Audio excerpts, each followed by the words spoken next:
Hailing from the great cold state of Alaska, I am the Frozen Gamer, and today I want to talk to you about the Nintendo Direct that is coming tomorrow. Now, it has been a long time since we've had a full, proper Nintendo Direct, but tomorrow on February 17th, 2021, we are getting our first 50-minute Nintendo Direct.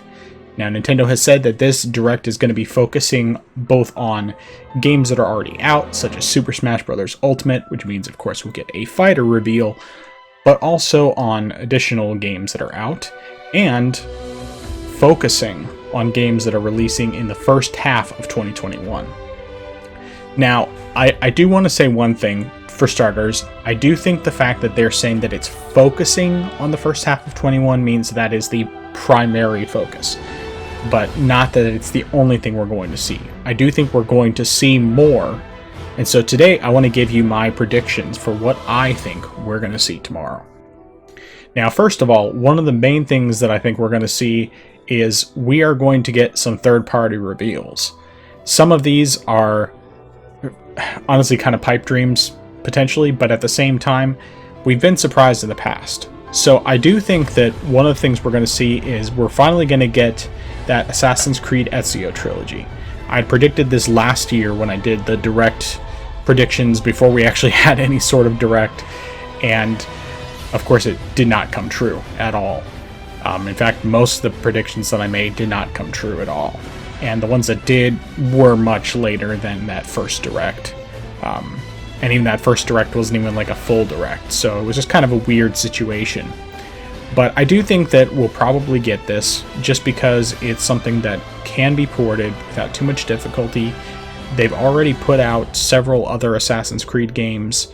I guess it's really only 3 Assassin's Creed games, because they did 3, they did 4, they did Rogue. But I do think that we may get the Ezio trilogy finally. I also think that there is a chance we'll see the Batman Arkham games, specifically the Return to Arkham collection, which only includes Batman Arkham Asylum and Arkham City. I do not think we'll get Arkham Origins, and probably not Arkham Knight. Now, of course, I would love to be wrong about this, but I think that probably that's our best chance. I also think that there is a solid chance that we'll be seeing more streaming games coming to the Switch. I mean, we already have both Control and Hitman 3. They both came out, at least with Control. I mean, obviously it was later, but Hitman 3 was day and date with the other versions. I think that there is a reasonable chance that we'll actually see the streaming version of Assassin's Creed Valhalla, assuming that Ubisoft decides to actually move it over, which I think that they probably would. I mean, it seems like it's just an easy moneymaker for them, potentially. Personally, I'm not really interested in Valhalla. I'm still into Odyssey quite a bit, at least, you know, when I've actually been playing. And from everything I've heard about the differences with Valhalla, it just doesn't really appeal to me in the same way as the previous games, despite it being, you know, a Viking setting and all that. But I do think that there is a reasonable chance we'll see something like that as an example. I think that there's also a possibility that we'll actually get a streaming version of Final Fantasy VII Remake, and that one is kind of like a little more out there. Originally, I thought that this game could just come to the Switch natively because it is an Unreal Engine 4 game, and the Switch does support Unreal Engine 4. But I think that's probably giving Square Enix a little too much credit. However, the good thing is that, you know, they did bring over Hitman 3 as a streaming version, so I think that at the same time that Final Fantasy VII Remake is going to be revealed as coming to Xbox One, Xbox Series X and S, and PC, that the streaming version will come to Switch. Now, it's not something that am quite as interested in. I think that if I get Final Fantasy VII Remake, I'm just getting it straight on PC whenever that happens. But it's still, I think that there's a fairer possibility that it will actually be coming over in that form. And then apart from that, there's also some exclusives that I expect to see. And just to be clear, I will talk about first-party games, but I'm going to get to that towards the end because I think that's where we're going to get the meat and potatoes of the Direct. I think that when it comes to third-party games, or at least rather games that are exclusive, I do think we're finally going to see Bayonetta 3. It just seems like it's that time, and there's been enough hints from Kamiya that he's just kind of waiting to show it and hasn't been able to talk about it. And considering the fact that we saw the original reveal for it, or the little teaser, back at the Game Awards 2017, it seems like it's got to be ready by now. Now, I don't know how soon it'll come out, but I do think we're actually finally going to get to see a proper reveal of that game. And for me, that's something that I'm kind of mixed on. I enjoyed Bayonetta 1 and 2 on Wii U, but it's just... unless Bayonetta 3 does something that really makes it stand out and more than just kind of like a short game that you play through for, you know, shooting for high scores and all that, it might not be something I want to play as much, but I still think it's exciting to have that game come over to Switch, and I'm sure that it's going to run really, really well because the other two games ran really well on Wii U and on Switch, and I think that there's a strong possibility we'll see it. Along with that, another exclusive I expect to see tomorrow, very likely, is No More Heroes 3. As I had predicted early last year, I thought that we were going to see No More Heroes 1 and 2 come to Switch, and they did. I mean, it was a while later that it was revealed. I can't even remember when it was. But, of course, as soon as it was revealed, I bought them immediately because I love those games, and they were fantastic on the Switch. Fantastic versions. Of course, they ran at 60 frames and everything, which was fantastic, and just great games. But I do think No More Heroes 3 is going to make or we're finally going to get to see like a real trailer and a release window for it. Probably not an actual release date just yet, but I do think we're going to see a release window. Apart from that, I think that that's where we need to start getting into the first party stuff we expect to see. Now, as far as the Super Smash Bros. Character reveal, I honestly don't have a clue. I think probably if I had to make a guess, I would say it's probably going to be Rex and Pyra, Mithra, you know, any of those. In fact, it wouldn't surprise me in the least if they end up making it so that basically Rex can use Pyra, Mithra, and we'll just say the spoiler character as part of that. One of the spoiler blades. It's possible they'll leave that out and just go with like some more basic different kinds of rare blades for Rex, but I do think that it'll be kind of similar to Pokemon Trainer where you can switch on the fly between the different types and then use their, you know, various attacks. I think that that's probably the most likely one I would expect to see. It's either going to be that or Crash Bandicoot. With Crash Bandicoot 4 having just been officially revealed for Switch, I think that Crash Bandicoot is definitely a possibility. If there was an out there prediction, I would probably say like Master Chief or Doom Guy. But I'm not really expecting either of those. And actually, real quick, I want to go back to the third-party stuff real quick. And probably the one other thing that I think we could end up seeing is something Halo-related coming to Switch, possibly the Master Chief Collection. It may be a streaming-only thing, but they may have actually gotten it to run natively. I mean, because it does run on Xbox One, and Xbox One is more powerful than the Switch, but not significantly so. I do think they could make it work, even if it was just running at 30 frames per second. I do think that that's doable. Whether or not it'll actually happen is hard to say. But, I mean, you think about it, all those games were originally running on the 360. So, if they can run on 360, then why not? So it might even be sort of like sort of the Master Chief Collection, but not really, if that makes sense. Either way, I do think that there is a possibility of that, and I also think we could get Rare Replay, which would include games, great games like Banjo-Kazooie and Perfect Dark, among many others. from the N64 era. If we could get a Banjo-Kazooie and Banjo-Tooie, I would be stoked, because those are great games, and I really want to play through those completely. So I do think that those are some reasonable possibilities. But getting back to first-party games, apart from the Smash Brothers character reveal, which we know we're going to see that one way or the other regardless of who it is, I think that we could actually get a reveal as part of something that's an existing game of Super Mario Galaxy 2. Adding that to the Super Mario 3D All-Stars collection. Even if it's just an add-on that you have to pay for, pay an extra $20 and you can add this onto the collection. And then maybe along with that, they could also say that after the 3D All-Stars collection is no longer available, that these other games will be available to purchase individually. So you won't be able to get it as the collection anymore, but you'll be able to buy the games as individual games. And maybe that's giving Nintendo a little too much credit. But a guy can dream, can't I? So, in addition to that, I do think that this is finally the time that we are going to get a reveal of the Metroid Prime Trilogy finally confirmed for Nintendo Switch.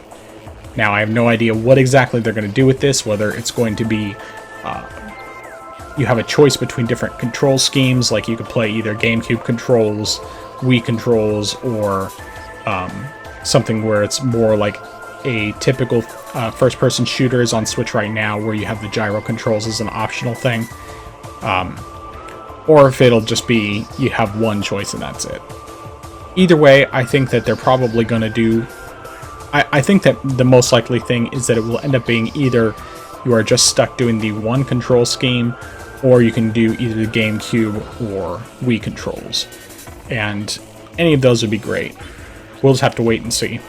But I think along with the Metroid Prime trilogy, we're going to get our first look at Metroid Prime 4. I don't think it's necessary. We're not going to get a release date. I think at best we might get a release window, like even if they just say 2022 is when it's coming out. I do think that we could finally actually see that. And even if we don't, I still think the trilogy is finally going to be shown. And could be coming within the next few months. But along with that, what I do think is definitely coming this year is a 2D Metroid made by Mercury Steam. Mercury Steam, of course, did the remake of Metroid 2, which came out exclusively for 3DS back in 2017. It was a great game, great remake, and from reliable sources that have talked about this, and this is not something coming to me, just more that I've heard from other people who have reliable sources that have been correct in the past, I do think that there is a strong possibility we're going to actually see that 2D Metroid. I also believe that we're going to get confirmation of Xenoblade Chronicles X coming over to Switch. And this one I think would probably be like a summer, maybe late summer, early fall release.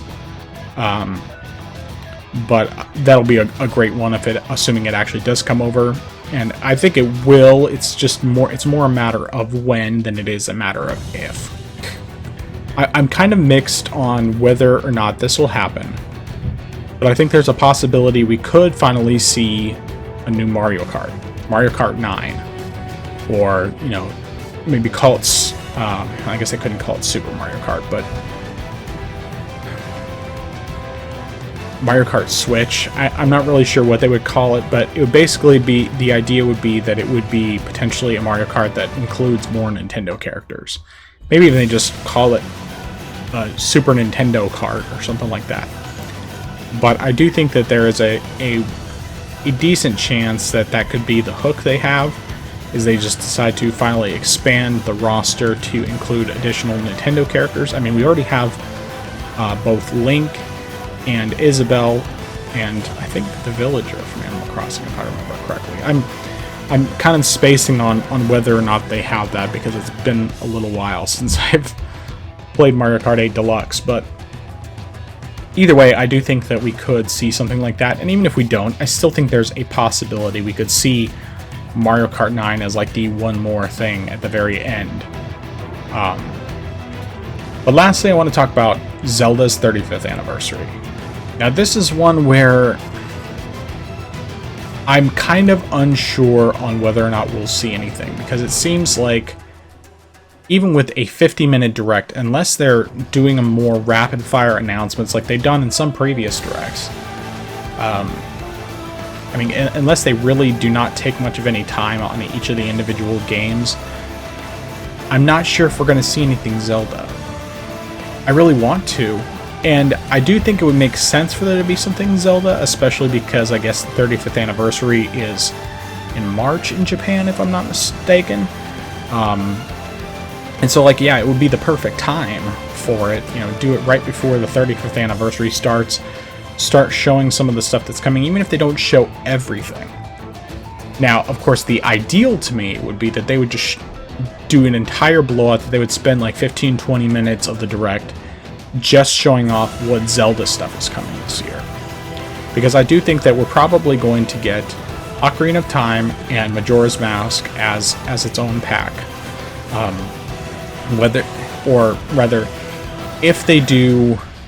If they release them as an actual like purchasable thing rather than doing just adding N64 Virtual Console, then I think that probably they would just do the up-resed versions of Ocarina of Time and Majora's Mask from N64. I do not think they're going to take the 3DS versions and up-res those. I mean, as much as I would love that, and I think that's what they should do, I mean, Nintendo, you know, went with the original Super Mario 64 and 3D All-Stars rather than going with the DS version. And I don't want to get my hopes up too much on that front, even though I think it would be so much better for them to release the 3DS versions of those games. Because while Majora's Mask definitely had some changes that were, some of them were good and some of them were not, I do think that it's more likely that they would just go with the original games because they want to get people as close to the original experience as possible. And I think separately, though, that they will do an HD collection of Wind Waker and Twilight Princess. Possibly also Skyward Sword. I could see them potentially doing that, but it also seems like at the same time, since that's the one of the three games, of the three GameCube and Beyond era games, that's the only one that hasn't gotten an HD re-release. I do think Skyward Sword might get its own.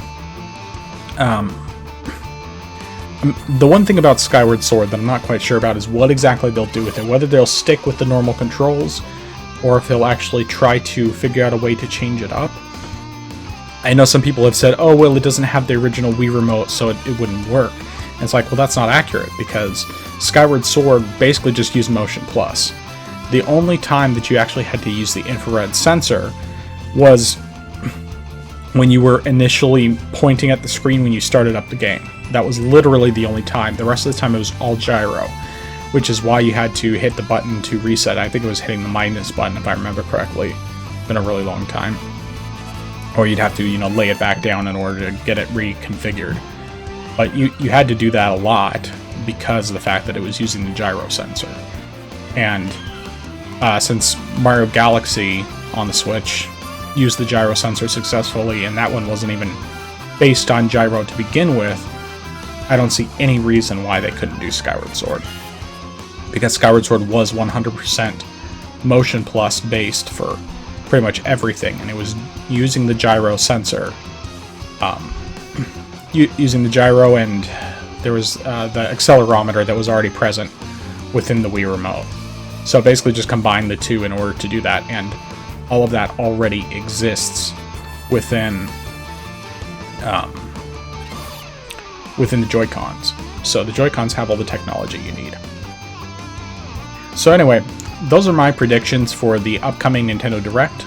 I want to hear your thoughts down in the comments below. Let me know what you think is coming, and we'll see if I get anything right this time. You know, I do think that a number of my predictions will come true. But at the same time, I'm also cautiously pessimistic about it because, you know, Nintendo.